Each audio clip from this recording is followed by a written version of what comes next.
So far this season, can we say the Spurs are among the best in the West?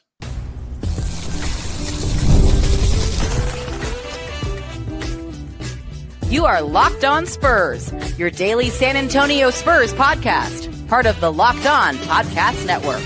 Your team every day. What's going on, everybody? Welcome back to Locked On Spurs. We're in the Locked On NBA Network. I'm your host, Jeff Garcia.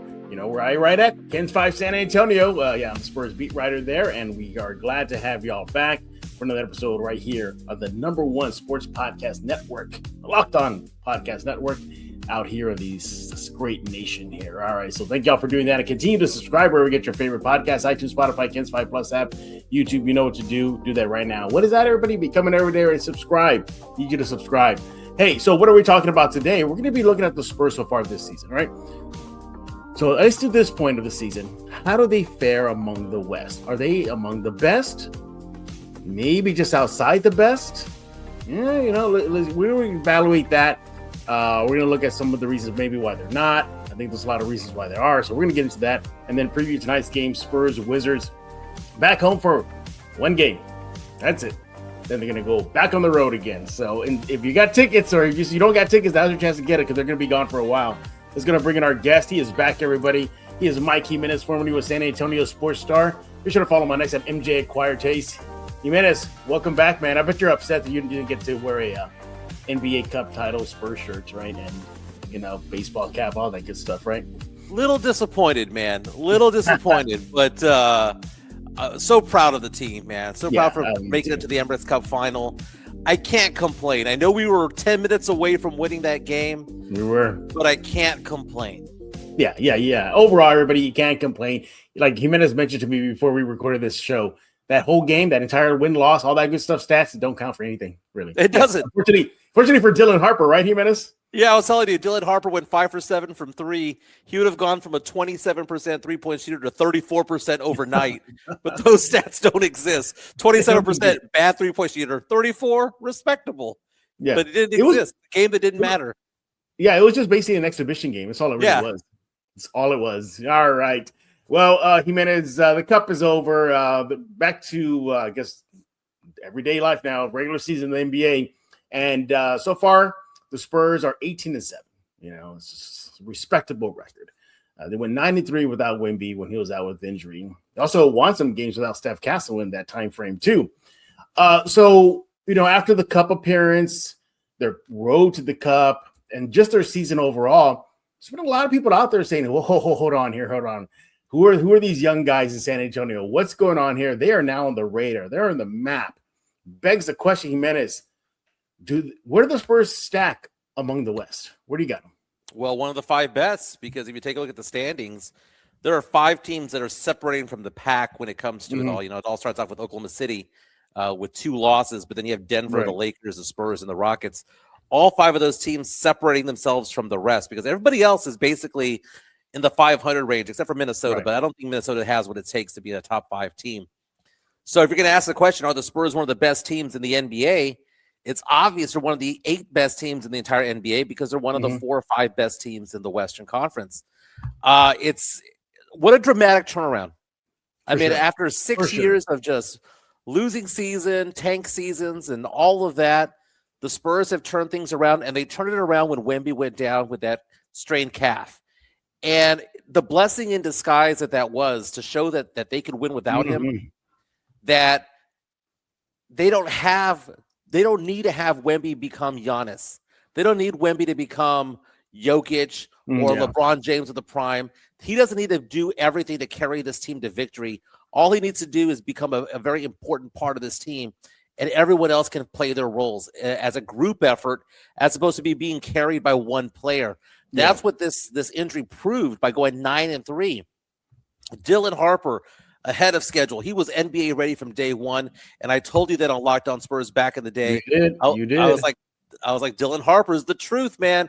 Trust me on this, and he's so good. Castle taking a leap. Harper NBA ready. Fox coming back from injury and not losing a step. It's amazing what the Spurs have accomplished. Luke Kornet with a great pickup in the offseason. Vassell you know what? As inconsistent as he can be, overall, the positives outweigh the negatives. Yeah, for sure. Yeah, I'm extremely happy with this team. I'm extremely happy with Mitch Johnson and his coaching as well. I know he gets criticized a lot online.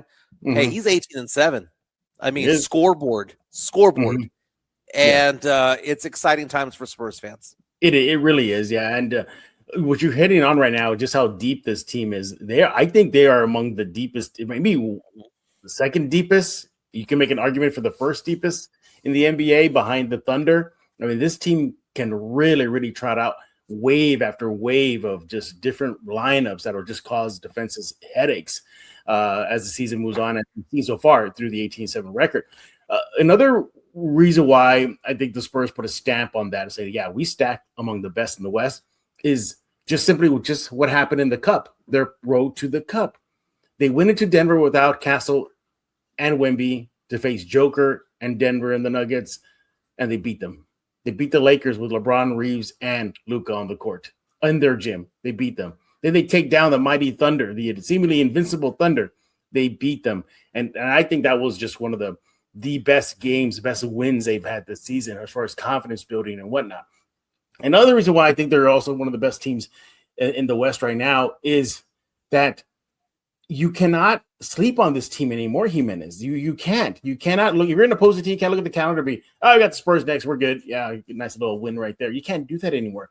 They're going to force teams to bring out their A game now. And it's not just Wemby forcing teams to bring out the A game. It's collectively. This team is potent, Jimenez, on both ends of the court.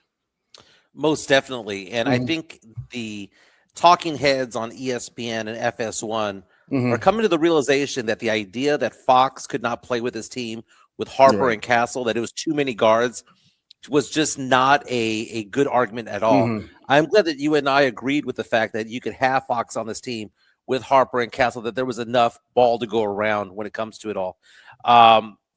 The idea that at all times, Fox, Castle, and Harper, at all times, two of those three will be on the court, makes it so that there's no discontinuation of the flow of offense, because you have three excellent ball handlers out there who can run the offense when given the opportunity to run that offense. And there's no disruption in the offense when it comes to it all. I mean, look at the days that we had where Jeremy Sohan was trying to run point guard a couple of years ago. We had no ball handlers back then. We lived through the Trey Jones world. We lived through the Jeremy Sohan point guard experiment. Now we have not one, not two, but three players who can run this offense. And there are times when all three are playing at the same time, which means you don't know where the ball's coming from. You don't know who's going to be penetrating. It could be either of those guys. Right. And what that does is that it makes Wemby be able to just play his role. Wemby doesn't have to be the superstar. He is a superstar, generational talent and all of that stuff, but he doesn't have to be, because Castle is so good at what he does. And you mentioned that the Spurs went out and beat the Thunder, right? 111 to 109 in the semifinals, right? But that was a game in which Wemby was on a minutes restriction. The Spurs were plus 21 with Wemby on the court that game. Wemby played only 21 minutes. So they beat the Thunder with Wemby playing 21 minutes. You put Wemby out there for 30 minutes, awesome. They would have run that team out of the gym. Yeah. Just based on what they were doing when Wemby was out there. It was a night and day difference. Wemby coming off the bench, the last couple of games has been a little bit mind-boggling. I'm not saying that I'm questioning it. I just think that the stones, I guess you could say, that Mitch Johnson has to do that, to tell Wemby, dude, you're the sixth man for the next couple of weeks, is a very, very big deal. But my goodness, man, this team has gelled together. Really certain players have accepted their roles.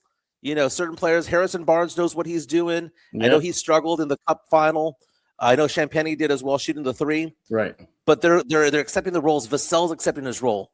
Keldon Johnson was one of the NBA leaders in field goal percentage this year.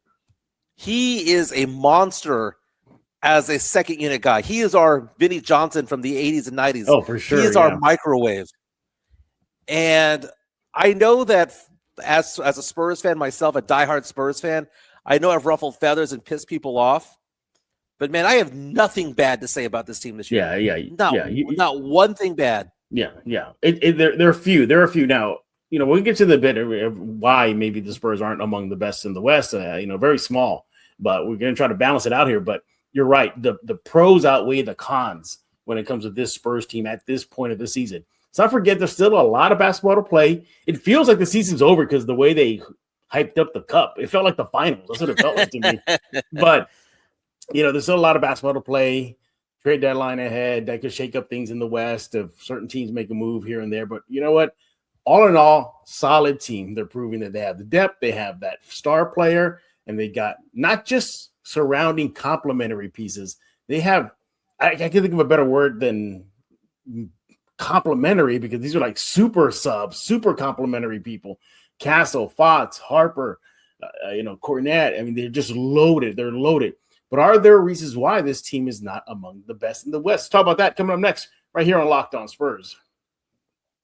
Nobody knows money goals better than you. Robinhood puts you in control of money with tools that work as hard as you do. Locking in on every opening, breathing your PR, beating it again, channel that drive into your money. Robinhood puts you in control of your money. Trade stocks and ETFs, option, futures, and crypto all in one platform. You can now build and execute your own trades from a desktop. Robinhood's Legend Advanced tools, or take advantage of the new Robinhood strategies with a tailored portfolio managed by a team of experts. You expect more from yourself, expect more from your money. Get started today at Robinhood.com/yourmoney. Again, that's Robinhood.com/yourmoney. Your money, your move. Let's be real, no one starts a business for the joy of calculating tax withholdings or managing payroll spreadsheets. That's where Gusto comes in to take the stress out of payroll benefits and HR so you can focus on running your business and supporting your team. Gusto is the all-in-one remote-friendly payroll and HR platform that makes managing your team simple, transparent, and fast.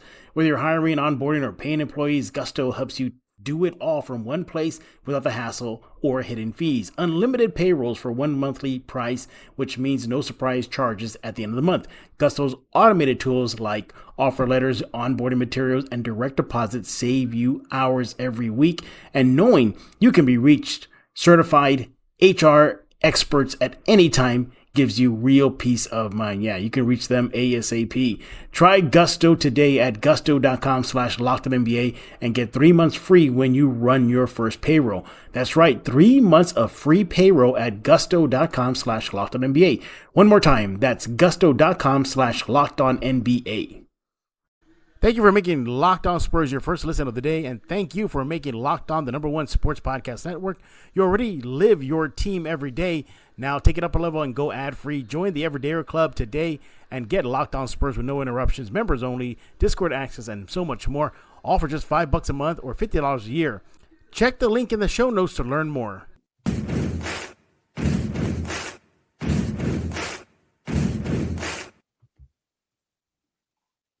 We're back right here on Locked On Spurs, joined by Mike Jimenez, formerly with San Antonio Sports Star. Follow him on X at MJ Acquired Taste. We're talking about your Spurs and where they stack in the West. Now, we took care of the good news. They are. There's no doubt about it. This team is among the best in the West, even in the NBA, although the NBA Power Rankings has them at number 6, not in the top 5. But nevertheless, that's still a testament to this young team. I think they're far ahead of where they thought they would be at this point of their rebuild.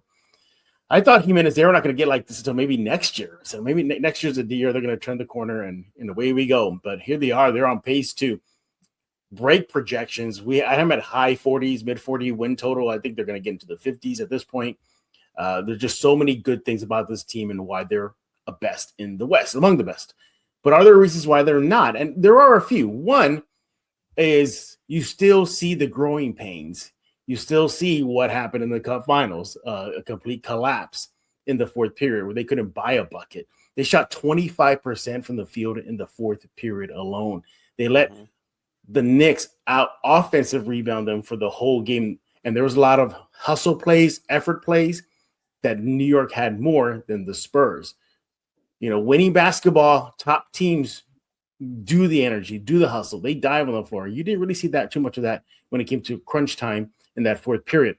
Another reason why perhaps they're not among the best in the West is they're still unproven. Denver has proven they can have long playoff runs and win a title. The same with the Thunder. They're the champs.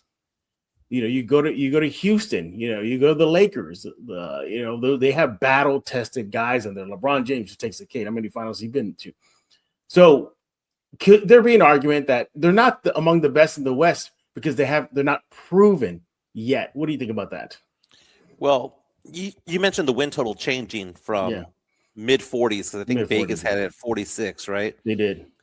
They're on pace right now for 59 wins. Ooh.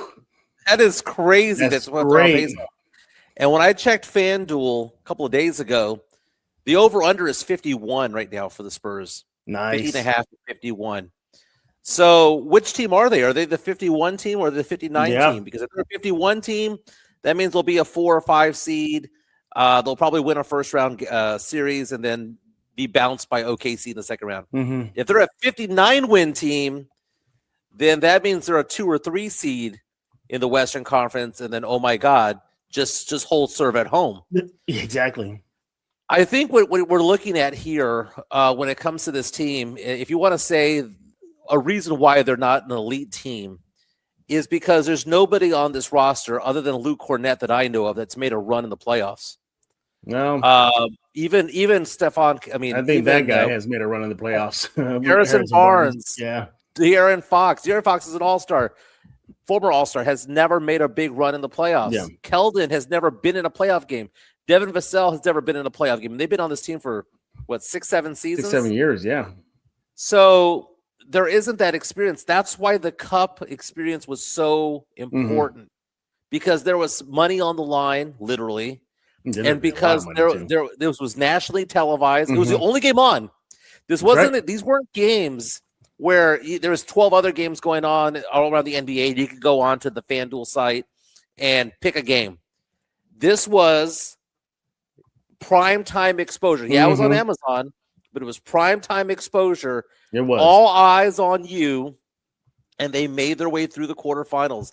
They made their way past the Lakers on the road when everyone was watching. They made their way past Oklahoma City when everyone was watching, and it was a heavyweight battle between the two teams. So they don't have the playoff experience necessarily, but this Cup experience is giving me more confidence because they know that they belong. They know that they belong out there. And part of the whole thing when it comes to how good they are in the West, I know we have other battle-tested teams, but Father Time is undefeated. When we watch LeBron James play, he's averaging 16 points per game last I saw. I mean, when was the last time you saw LeBron James average 16 points per game? A rookie season? Rookie season, yeah. He's not the same LeBron James. Yeah. And when the Spurs beat the Lakers, they let Luka Doncic kind of do his thing, and they let Morris go out. I think it was Morris that shot off a bunch of three-pointers as well. It's interesting how I don't fear the Lakers. The Lakers have lost to the Spurs, and if you go and watch the Lakers broadcasting, because when I watch Spurs, watch the opposing teams broadcasting, because I think you get an honest approach towards it because they know what their own. They go, man, San Antonio is a bad matchup for us, and that's what the Laker broadcasters are saying. Dylan Harper is an emerging superstar. Castle is an emerging superstar. They have something in common. They will one day be an all-star. Now, my question for you is this, Jeff. I'm going to throw a question at you. If you're the 3 seed in the Western Conference, you're supposed to have an all-star on that team. Right. Who's the all-star? On the Spurs team? Yeah. Aside from Wemby? Well, I mean, Wemby, I don't know if Wemby gets voted in. Let's say that he doesn't get voted. You're talking about like who's going to be an all-star, not who has been an all-star. No, who is going to be the all-star. Who's going to be the all-star.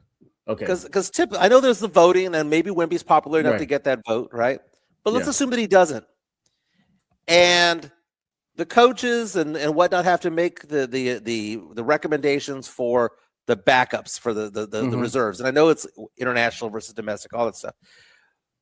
But who on the Spurs team would be the Spurs representative if they're not voted in?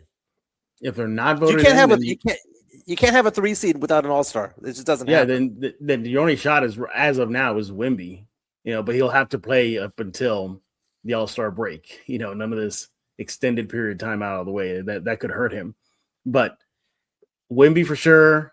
It's hard. Maybe Castle, maybe if he gets, I mean, you could say Fox. Fox was averaging Fox? is in the 20s per points per game. Yeah, no, because the NBA has to reward the Spurs if the Spurs are sitting there with a record of 32-18 or 32-16. They have to reward the Spurs with a player, and Wemby missed what 12 games. Yeah, he missed 12. Yep. Fox missed what the first 8 or 9. Mm-hmm. Castle missed some time.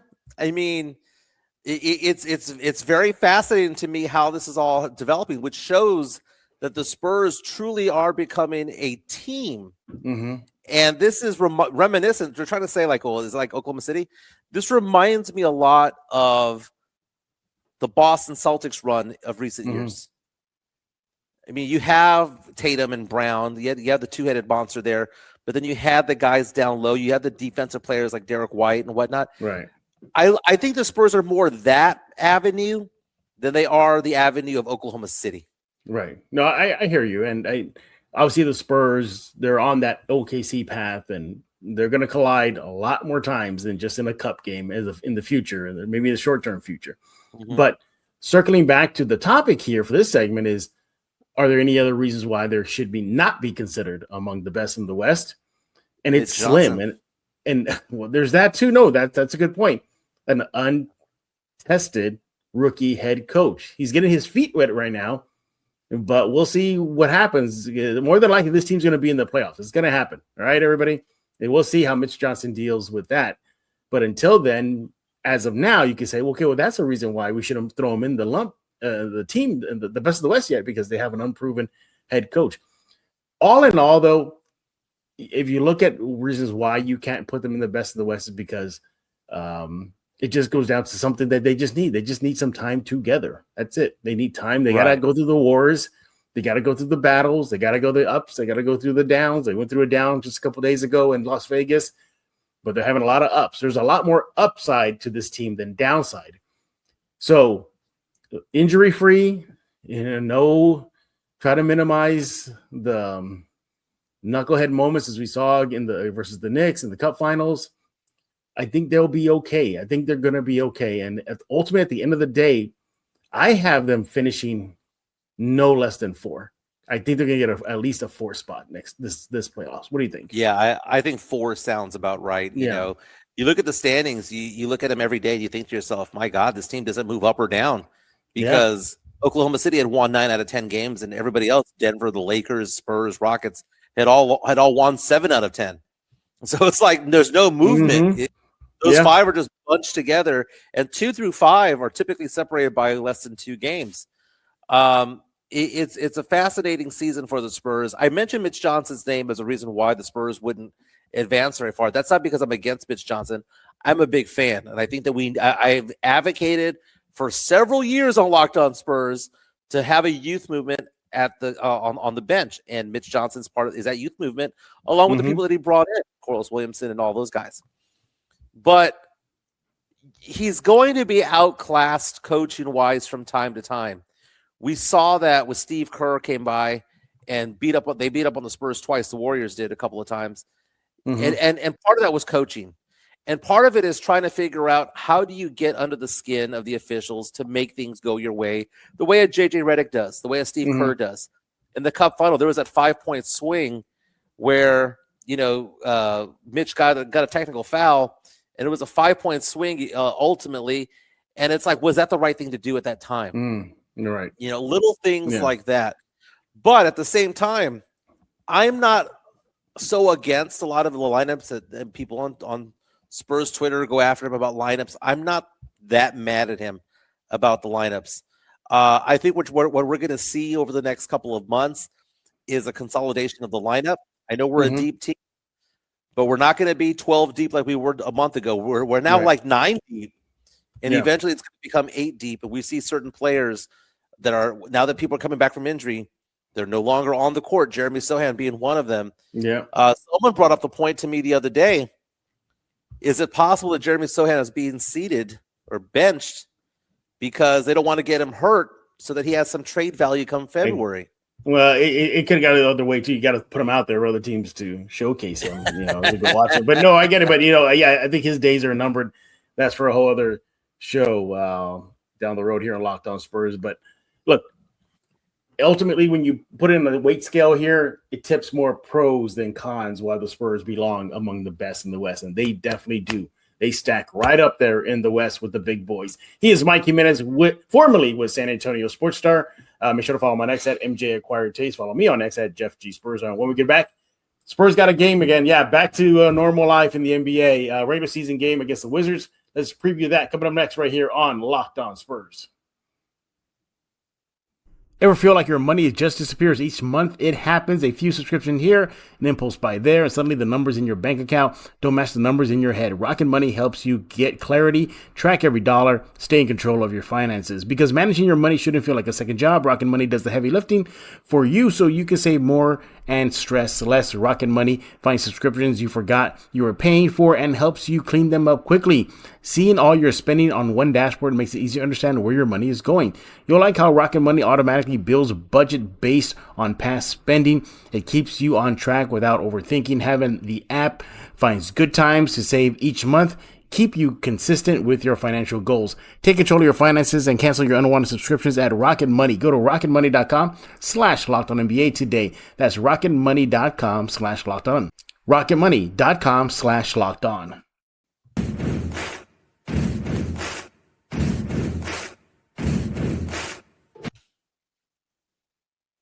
Life in the NBA resumes again. Yeah, the cup is over. All that tournament hoopla is over. Again, it really did feel like it was the NBA freaking finals. It did. The NBA made it have that red carpet. They had player interviews on the court. They had, I didn't know they gave out medallions. That was new. I had no idea. I thought it was just, here's your trophy. Everybody have fun. They gave like Olympic style medallions, but all that's over and it's back to. Go ahead. Isn't it sad? Because you used to live in New York. But that's the first banner that they're going to raise since the early 70s. Well, they're not going to raise a banner. They're not going to? They're not going to. They already announced that they're not going to do it. Okay, the Lakers and Bucks did. So I thought they would have done something. I think the Spurs should have done a little something had we wanted. I mean, just a little, not a big banner like the Bucks did, but I was expecting Madison Square Garden to go all excited about the cup victory. There's video of downtown, MSG area, the West 34th Street, where it's empty. There's no celebrations. There's no honking down Penn Station area. There's no honking down 42nd Street, like the Spurs fans would have done down Commerce. It was just dead silence. Yeah, I'm on TMZ.com looking at Timothée Chalamet, the actor, along with comedian Ben Stiller, going all crazy and calling the Knicks players after the game and all that stuff. So let's give them that cup. I mean, we got the 99 title. Let's give them the cup. Here's your Cracker Jack trophy, everybody. Hey, the Spurs got a game tonight. They resume the regular season. They'll host the Washington Wizards. But then they're back on the road. So, again, if you have tickets, you want to go to the game tonight because, they're going to be gone again. All right, so the Spurs come into tonight's contest at 18-7. The Wizards, 4-20. Yeah, not having a good season. Shocking. This is the team's first meeting. As y'all know, the Spurs are coming off that 124-113 loss in the NBA Cup Finals. As of now, we don't have the injury report, but I would not be surprised if maybe Wemby sits this one out, considering he had a loss in his family. I believe it was reported his grandmother. So that could be out there. But even without Wemby, this team has shown that they can win. And against the Wizards, the 4-win Wizards, they better. Here's couple things to watch for. The Wizards are 0-9 on the road when they're trailing after the third period. So Spurs, you better be up on that scoreboard going to the final frame. The Spurs, they take care of business, Jimenez. They're 10-2 versus teams with a below 500 record. So that's good to see. And the Spurs have won 4 straight games at home. Now that we're going back to the regular season here, Jimenez, what do you want the Spurs to continue to work on starting tonight versus Washington? Work on taking care of business. Yeah. Taking care of business. Beat up on teams that you should beat up on and rest your players in the fourth quarter. Mm-hmm. Okay, this is kind of like a good team in the NFL, whether it be the Broncos or the Patriots, beating up on a lowly team like the Saints or whomever. Mm-hmm. Just beat up on them for a little while, rest your players, right? That's what I want to see. I don't want the Spurs to be a team that rises to the occasion, plays up to the competition, and then plays down to the competition, because they've done that a couple of times this year where they've done that. So the Wizards, I mean, they do have a big guy in Alex Sarr. who's a very young player, was drafted a couple of spots above Castle, I believe a couple of years ago. Averaging 19 and 8. He's a solid piece for them. You have some names out there that are veterans like Chris Middleton and stuff like that. But either way, this is a team that should be outclassed by the Spurs. It should be outclassed by them early. If Wemby does play, minutes restriction, just have him go out there for 20, 24 minutes. Let him do it because he's not going to be needed for 36. Right. Have him go out there and focus on what you can do with Harper and Castle, because ultimately they're the ones that run the offense. And I like Fox playing off the ball. And if this is the time to bring Sohan out of the dust, take the dust off of Sohan, so be it, because he needs to have some sort of confidence going into at some point. But what I'm looking for on this team right now, especially just coming back home, is getting some love from the crowd. Some love from the crowd, because they played, what was the stat? They played 10 games in 10 different states. It was wild. It was wild.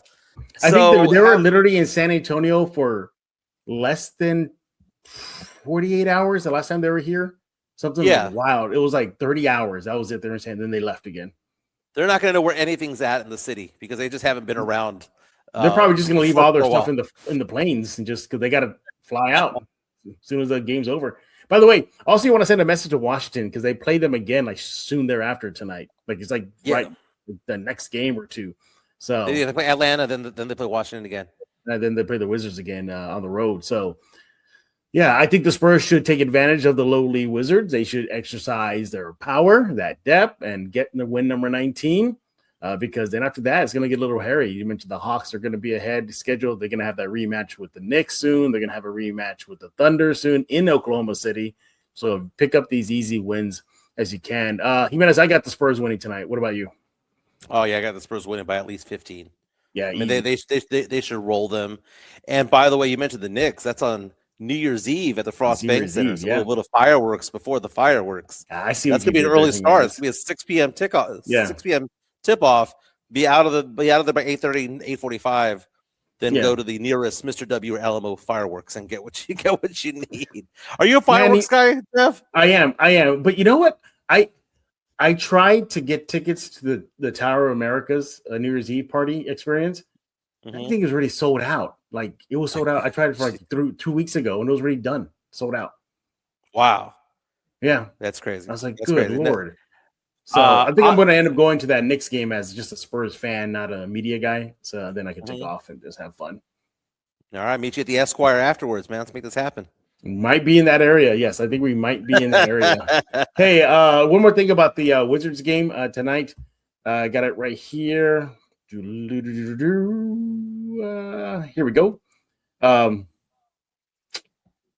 Wizards. This is how much the Spurs should beat them. The Wizards are 1-4 in their last 5 games, and in today's NBA, they're only averaging 110 points per game in the last 5, which is very, very low. So they're not a really good defensive team. They're not a good offensive team. So Spurs get that easy W. All right, there's your quick preview of tonight's Spurs-Wizards game. He is Mike Jimenez, formerly with San Antonio Sports Star, and you got a little side business, don't you, Jimenez? Oh, well, that's my main gig. My main gig is to do finance. So I've been a financial guy for about 19 years. So I do everything from retirement planning to insurance planning. So people who have 401ks and they be rolled over, start an IRA, life insurance, long-term care, stuff like that. Been very, very, not to toot my own horn, successful in the business over the years, 19 years. If you want to reach out to me, my number is 210-508-0369. And yes, I am formerly of San Antonio Sports Star, and I miss all those guys out there. Pledger, Minix, Right Nagel, all still good friends of mine. Yeah, Pledger was on last week. He took part in a roundtable discussion about the 3 Spurs guards and how they fit. Because now, I don't think we've seen it yet, right? All 3 have not been on the court at the same time yet. That still hasn't happened. So, well, hey, 2 of the 3. Just if you have 2 on at one time, that's all you need. It's an advantage Spurs. Yeah. Exactly. Jimenez, thank you for stopping by here at Locked On Spurs to talk all things silver and black. And what do y'all have to say? You heard us talk about where the Spurs stack in the West. Do you agree, disagree? And what do you think about tonight's game? ECW, right? Right? We shall see. And make sure to follow Jimenez on X at MJ Acquired Taste. Follow me on X at Jeff G Spurs Zone. You want to do that right now. Hey, everybody, we got something called the Everydayer Club. Yes, thanks for making Locked On Spurs your first listen of the day.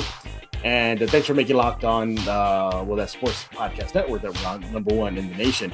So you already live your team every day, right? Now you can take it up a level and go ad-free. Join the Everydayer Club today. Get Locked On Spurs, no interruptions, members-only Discord access, and more. All for just $5 a month or $50 a year. The link is in the description below in this show. So click on that description. You'll see the link. It'll say Everydayer Club. Go there to learn more. All right. We'll be back tomorrow to wrap up the week here at Locked On Spurs. My colleague here at Locked On Spurs and former Spur, Devin Brown, will be joining me. And we got some good topics to talk about, so look forward to that. And again, thank you all for making Locked On Spurs your first listen. Subscribe wherever you get your favorite podcast. So for Mike Jimenez, I am Jeff Garcia. We're going to put a lock on this episode of Locked On Spurs.